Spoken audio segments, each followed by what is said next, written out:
Open up Friday play at 7 o'clock. We got Virginia, start of its season 0-2 in pretty heartbreaking fashion. Traveling to Maryland, start of its season 2-0. I'll get to how both those games happened last week. Maryland favored by 14.5 points on FS1.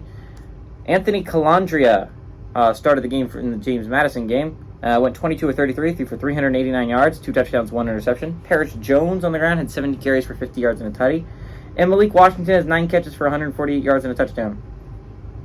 Tawalia Tagovailoa from Maryland has gone 47 of 69, thrown for 547 yards, 4 touchdowns, 2 interceptions. Roman Hemby has had 32 carries for 220 yards and 2 touchdowns. And Corey Dykes has had 12 catches for 139 yards and a touchdown. Maryland leads the series all time, 44-32. Last 2 games have gone to Maryland in 2012 and 2013. Remember, these used to be old ACC rivals. What I think is going to be really interesting to watch this football game is how these two teams bounce back, right? Virginia was just suffered a heartbreaking loss to James Madison at home, a game that you probably had it in the fourth quarter, and then the lightning delay hits.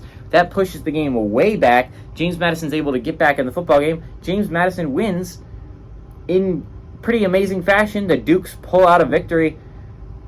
That was a sad game if you're a Virginia fan. If you're a Cavaliers fan, that's a game you could have had, and you didn't. Maryland, on the other hand, they didn't have a good game last week either. Their first game was pretty good against, I think, Towson or whatever was they played week 1.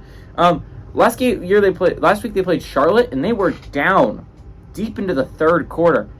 That was a game that was embarrassing if you're a Terrapins fan. You honestly could have dropped it to Charlotte. Now, if this is the Maryland team that I think they can be, you got to bounce back from that. You played a bad game against Charlotte. You did. But you came out with a victory. You're still an undefeated football team. You're still in playoff contention. Virginia is a team that's not. And this is a game that's at home if you're a Maryland. If you're a Terrapin fan, this is a chance to stay alive in the picture a little bit longer, right? The likelihood of you making the playoffs is not super high, but you can stay in the picture at least, and that's a good thing if you're Maryland. Plus, this is a good year to get ready for next, right? Because this year you do have to play Penn State, you do have to play Michigan, and you do have to play Ohio State because you're in a tough side of a conference, right?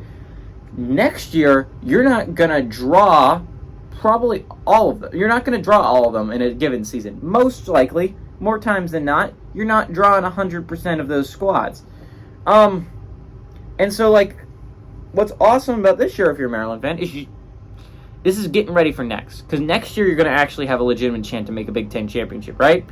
You don't have to play those teams in a given year. Maybe you don't have to play any of them in a given year. And it's not like Maryland can't pull off the upset, but the chances of them beating all 3 in a given season are low, right? The chances of them beating 1 in a given season aren't the highest.